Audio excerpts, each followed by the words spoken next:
Today I'm going to talk about a one of the a big issue that many liberals, especially those on the far left, are against.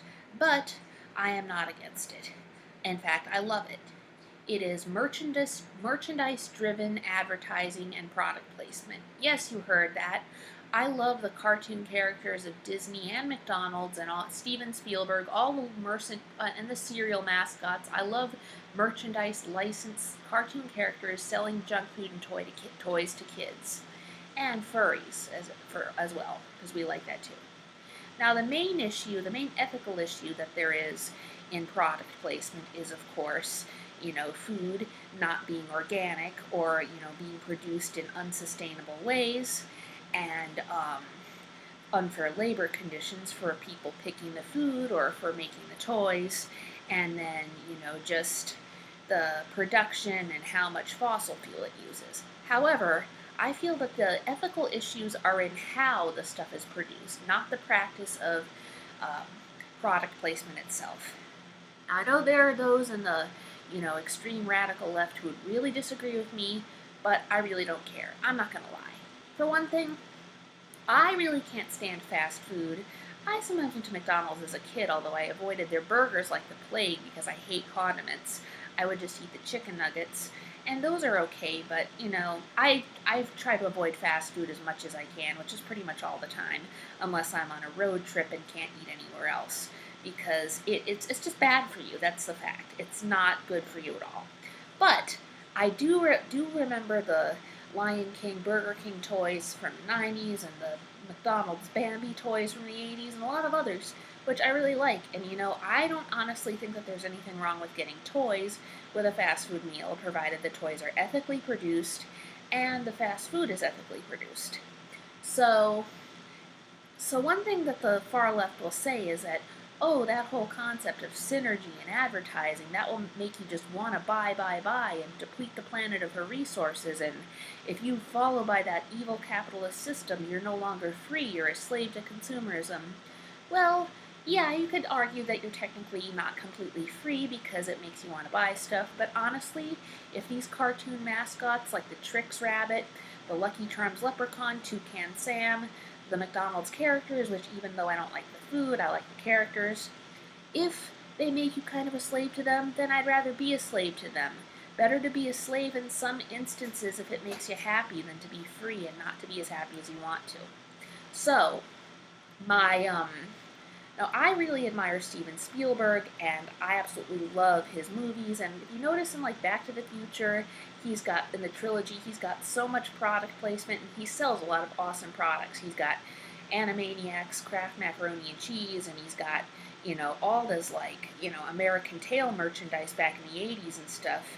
And I really, don't want that to have to go in order to save the earth and to, you know, make a fair and just world. And I don't think that it should have to go. So, I'm thinking of doing this furry marketing division. I'm a furry otherkin, autistic sort of um, company thing where I don't know how I could start it, but a lot of my friends, we could start, creating ideas for our own licensed products. Now I will say, when it comes to alcoholic beverages and to hookah and other tobacco with fruit flavors, so many adults will cry out that they're targeting children with, harmful substances. Again, I don't completely agree. I do think you should keep kids away from tobacco and alcohol until they're old enough to be responsible, and make responsible decisions about it, which most people in this country feel is like 18 for tobacco and 21 for alcohol. However, if an adult wants to drink an alcoholic beverage or smoke hookah tobacco that has fruit or candy flavors, there's nothing wrong with that. Really, I mean, I am in my early 30s. I still don't like most alcohol that's completely bitter. It has to be kind of sweet for me, and I like the fruity stuff. So, to just take that away, because the solution to that is just don't sell alcohol or tobacco to kids. Keep the marketing demographic for adults. And by doing that, I don't think you have to get rid of corporate mascots. The Joe Camel thing was one thing. That was pretty bad. but you don't necessarily have to use cartoon mascots for alcohol or tobacco, that way. Just, for one thing, that's just going by that stereotype, an unfair ageist stereotype that cartoons are just for kids, and that if you're an adult you can't enjoy cartoons, which is complete BS. So, in that case, you would just have to tell the kids, look, there would be plenty of other cartoon characters marketing kid-friendly stuff, and you'd say, look, kids, you can have this stuff, but you can't have this other stuff, because this beer and this pipe mixture are not for kids, they're for big people. But maybe when you're older you can try it, but you have to know how to be responsible with it, so not for you.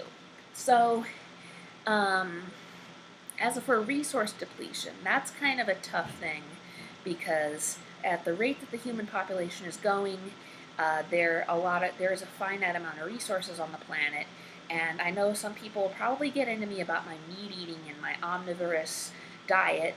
That's kind of a two-way thing. It is true that conventional meat, dairy, and egg production does gobble up resources, and given now I'm on a low income and I'm living in the city, I kind of don't really have a choice but to sometimes get the cheap stuff. However, if you've read Temple Grandin's books, she's a consultant to the livestock industry, and it's really not completely black and white that the commercial livestock industry is always cruel. It's not always, especially within the beef industry and parts of the pork and dairy industries. Though cows and pigs are not always mistreated, and the slaughterhouses usually are far more humane than vegans say they are, because there is a lot more. Temple Grandin has made sure that there's a lot more regulation for that. Even though, vegans and vegetarians can lie about it all they want, but the fact is they are a lot better. So, well, as for the environmental thing, that's a little bit more tricky. I do know that there are a couple of ways to farm animals that are not as bad for the earth. There is one organic technique for really good, sustainable organic farming, in which you get the soil, you get that the soil is rich enough so that animals raised for meat, dairy, or eggs produce food that has a much higher nutrition content than current meat, dairy, and eggs, even current ones that are organic or sustainable, because that would have twice the amount of nutrients per piece of meat or glass of milk or egg than even the organic stuff you have today. So that would mean you don't have to eat more tofu or more beans, but you can eat half the amount of meat, dairy, and eggs, and just nothing else, because that amount of meat and dairy and eggs gives you enough of the protein and vitamins and minerals that you'd have from one twice as big using methods, even organic methods today.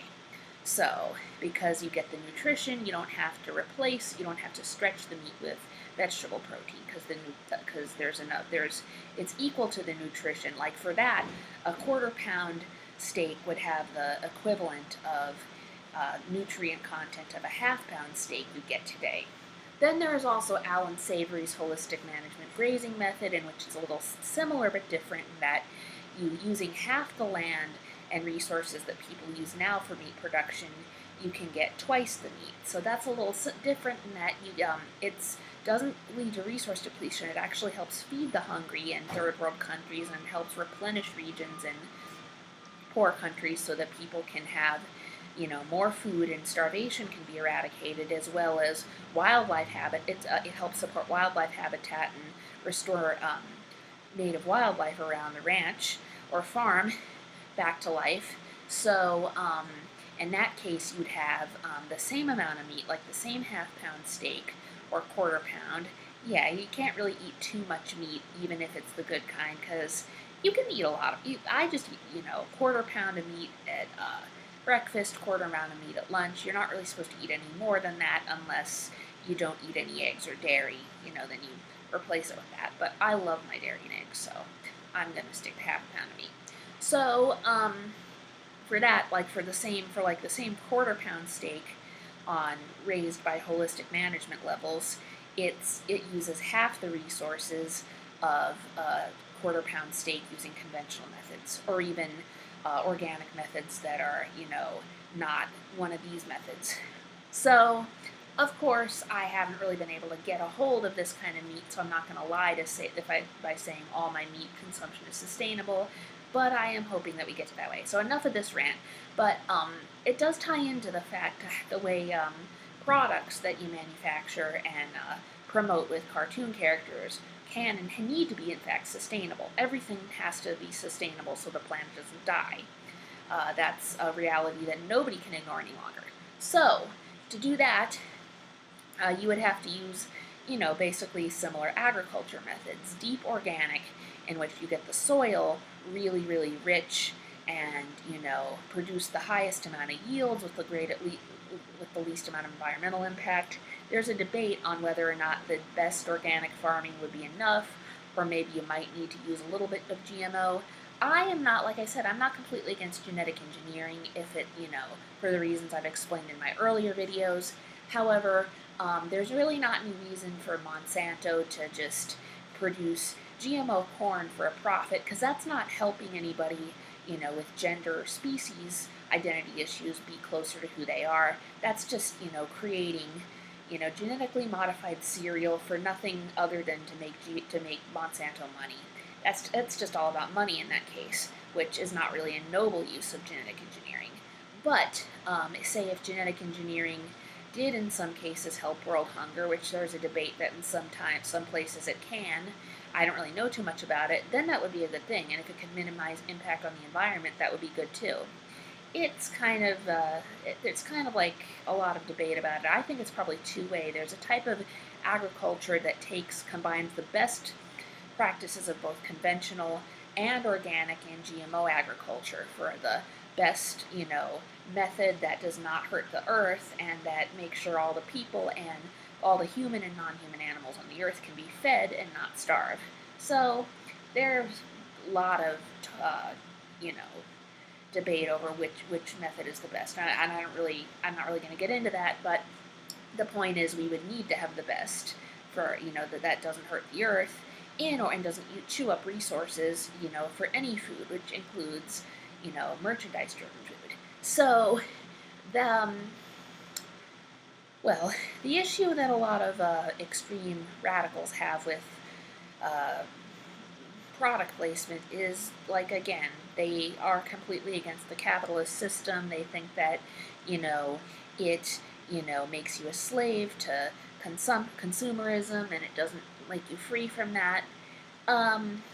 I feel like in some ways they are quite anti-furry in that way by, basically, because a large portion of the furry fandom is,